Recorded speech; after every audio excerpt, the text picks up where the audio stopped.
In 1997, Japan was scandalized by the murder of Yasuko Watanabe. Watanabe was a high-level executive at the Tokyo Electric Power Company, TEPCO. But at night, after finishing work, she had sex for money as a side gig, and was found murdered in a one-room apartment where she met clients. A migrant worker from Nepal was convicted of the crime despite the severe lack of evidence, and it later turned out there was DNA evidence implicating someone else after the wrong guy had been in prison for 15 years. But I get the impression that what really captivated Japanese society about the so-called office lady murder was that the victim was a high-level company lady and a sex worker, lived this scandalous double life, but which a lot of people could also sympathize with.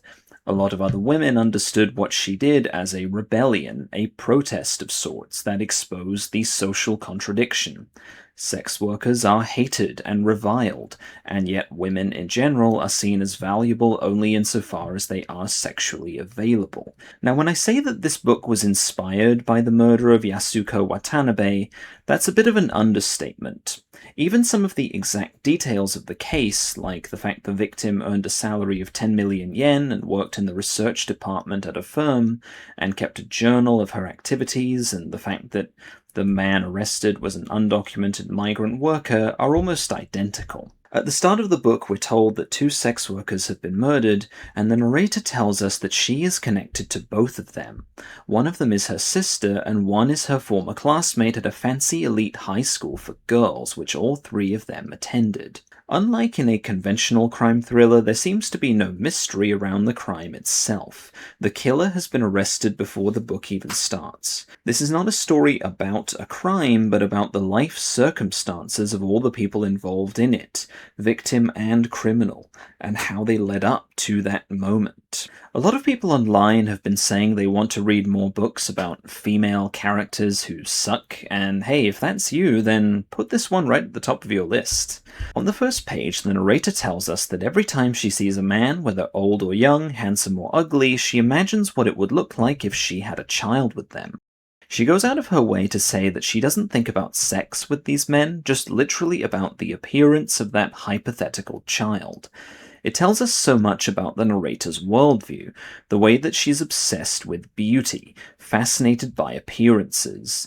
She's a person who judges every single book by its cover alone, and she thinks that she can read people, thinks that she can see through them, believes that the physical dimensions of people's faces can predict their fate, can predict their personality, and yet for all of that, she still doesn't understand other people, can only project onto them her own thoughts and feelings and beliefs about them.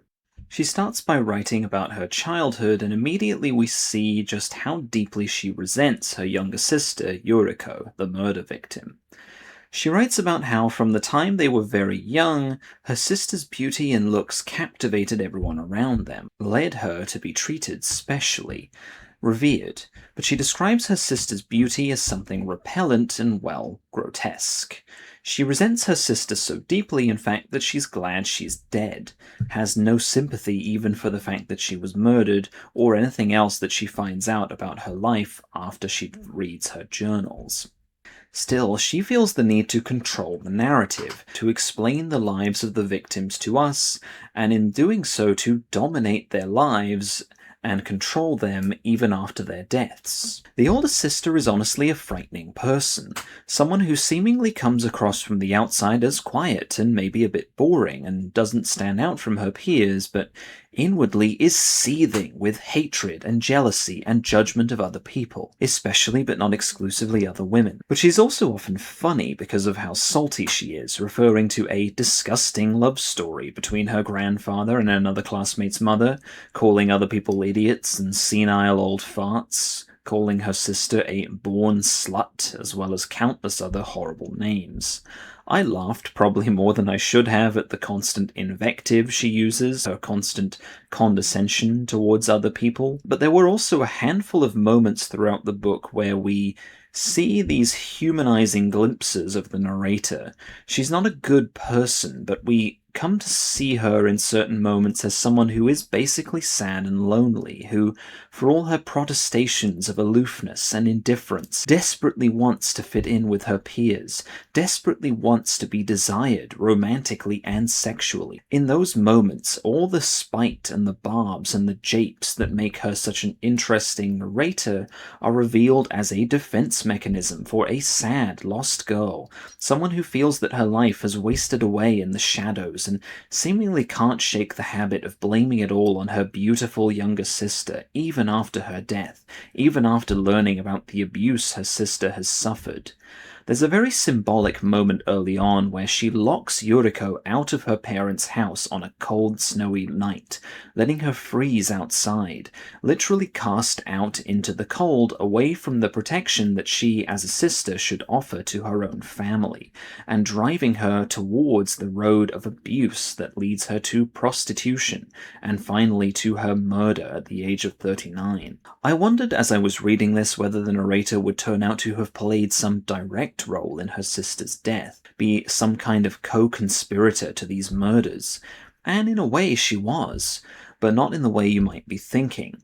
It takes some unpacking to realize just how much of a role she really played in the events that led to these murders. She bullied Kazue, the second murder victim, and she made her own sister an outcast from her family. That had an impact. It had a butterfly effect on their lives down the road. But what was scary about the narrator wasn't just that she lacked self-awareness, that she was neurotic or delusional or full of hate, but that, in a weird way, I found her relatable. I think everyone knows what it's like to envy other people, to feel like it's just not fair that someone else seems to have it so good, and they just don't even seem grateful for their good luck. But for the most part, we don't want to admit to those kinds of ugly and unhealthy emotions, and well, even admitting to them would be handing a victory to the people you resent, right? I think that this book, though, is partly about how we misconstrue other people. She doesn't understand her sister's pain and only sees her as an object of resentment and jealousy because she hates the fact that her sister is perceived as beautiful and she isn't. And that leads her to completely overlook the fact that her sister has been exploited, sexually abused, and neglected. That's a bigger theme in the book, the way that we misconstrue other people, and that we believe we know what other people are going through, but really we don't. Like that scene in Sympathy for Mr. Vengeance, where the lads in the apartment think that their next-door neighbor is some hot woman getting off, and it turns out she's actually crying out in agony because her kidneys are failing. But there are several layers of unreliable narration, and no one in this book is a reliable narrator of their own story. Yuriko and Kazue, the first and second murder victims, both narrate a section of the book, and in the middle there's also a section narrated by the murderer, and all of these are different kinds of unreliable. Yuriko writes about her life without ever acknowledging that the sexual encounters she experienced as a teenager were actually abuse by the adult men around her. She frames everything that happens to her as empowerment, as getting something from the men around her, blackmail material, rewards, gifts, prizes, controlling them and manipulating them. But by the end of her life, she's come to see her own self-worth as inextricably tied to the validation she gets from men, even if that comes from men paying her for sex, which lessens over time as she gets fewer and fewer clients, and the clients she does get pay her less and less. The literal capital value of her body and her life going down as she gets older. The section narrated by Zhang, the alleged murderer, is particularly fascinating because he's the most manipulative and cunning of all the narrators. He spins a yarn about his rough upbringing in an impoverished Chinese village with little food and no brides, his desperate migration to the big cities, how his little sister was forced into prostitution by gangsters and tragically died at sea as they escaped to Japan, and even how he himself was forced to live as a kept man, the daughter of a high-profile party official. He comes across as contrite, humble, and hard done by, the product of a tough environment who deeply regrets his actions, but as you read, you get the impression that some of the details are just a little too novelistic, a little too well-crafted, and you start to wonder just how much he's lying about, how much he's playing for his audience of the judge and the detective who are are interrogating him, how his sister, who he admits to having an incestuous passion for, really died, and whether you can trust any of what he says. I think the way the author Natsuo Kirino creates a sense of unease as you read these words that only gets more suspicious as the narrative goes on is incredibly skillful. That ability to create the ambient feeling that you're being lied to about something. It's also a microcosm of the novel as a whole. Who can you really trust to tell the story of a human life? And it leaves you wondering, if this is his lie, what really happened? What is he hiding? There are several hints throughout the novel that the reality is much darker than he's letting on. And then finally there's Kazue, the stand-in for the company lady who turned to prostitution as a rebellion against the social order. We see that her family is obsessed with status and obsessed with projecting the image of wealth, but can never really get into the inner circle of the true elite. And we see that Kazue is marked by the scar left on her by being an outcast at the Q school, which leads her to, on one hand, seek the same kind of validation that Yuriko does from men, but also to rebel against a repressive and rigid social order, against the unreasonable demands that society makes of women, even those who are at high-level positions in the Japanese economy. But tragically, the result of that is her murder, an ultimate punishment. Again and again, the novel emphasizes the way that failing to meet the rigidly defined beauty standards leads women to be viewed and to view themselves as grotesque, as monstrous. Another classmate of the narrator, Mitsuru, lays out a path of extreme self-denial. This is represented when she joins a religious group that bears an eerie resemblance to Aum Shinrikyo, the apocalypse cult that carried out the 1995 attack on the Tokyo subway, supposedly in an effort to trigger the end of the world. This event haunts Japanese pop culture, not only because it killed several and injured thousands, but because if events had played out even slightly differently, it could have led to the deaths of tens of thousands of people. But Aum was also famous for its grueling initiation rituals, for subjecting its members, though not its leaders, to beatings, sensory deprivation, sleep deprivation, solitary confinement, enforced celibacy, undernourishment, and other forms of what amounted to torture. In the novel, there seem to be only two paths for women: extreme self-denial or prostitution, to be a virgin or to be a whore. Whichever you pick, there's a punishment that comes with it. The main narrator never has sex, never dates, never marries, never admits to any interest or desire in men, and only admits to a crush on her female classmate, Mitsuru. But she ends up as a hateful, spiteful, and jealous person. This novel is asking whether it's really possible to be liberated, no matter what individual choice you make in your own life. After all, how can you liberate yourself in a society that will punish you for any action you take? Okay, so the last thing I want to cover is the fact that the ending was censored in the English translation and my theory about what it actually means. So if you'll follow me down a mini rabbit hole, the Wikipedia article mentions that there's a scene relating to underage male prostitution that was censored from the English translation. And when I went online to see if anyone had done a fan translation of that deleted scene, a Reddit post informed me that the Chinese translation included it. So I tracked down a copy of the Chinese language ebook to read that specific chapter. Let's talk about what's in it. Remember how I said that Yuriko had dropped out of high school and given birth to a son? Well, after she dies, her scary older sister finds him and asks him to live with her, and again she obsesses over his physical beauty. We find out significantly that he's blind, and so the beauty of other people's faces means nothing to him. In the last chapter, though, he suggests to his aunt that she do the same job as his mother did in order to make money to buy him a computer.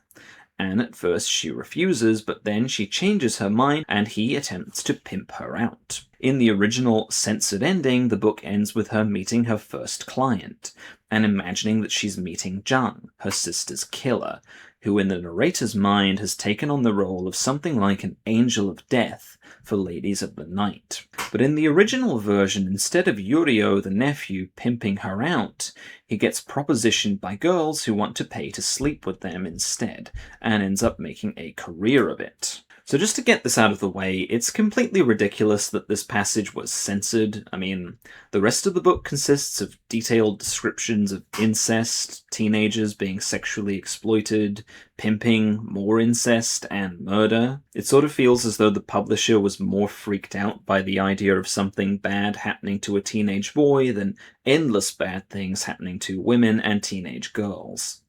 But that aside, this ending sort of confused me because it felt faintly implausible to me that a bunch of rich university students and career women would be queuing up to pay for sex with a random teenager, enough for the aunt to make millions of yen off of this. I pitched the idea to my friend Stanislav Lem, who originally recommended this novel, that perhaps this scene was an elaborate fantasy on the part of the narrator.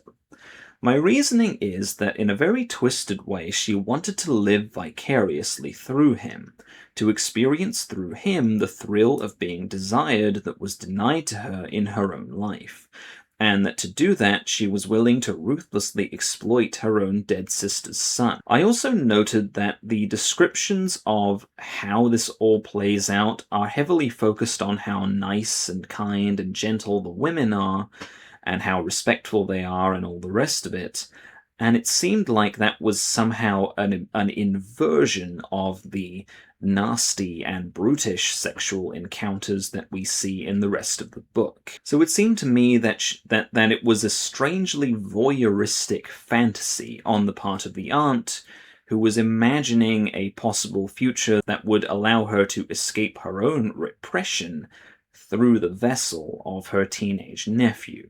Again, I did say this book was twisted. But my friend suggested that perhaps this ending is just exactly what it looks like, a continuation of this vicious cycle of exploitation, and foreshadowing that the narrator plans to completely dominate and control his life the way that she couldn't do to her sister.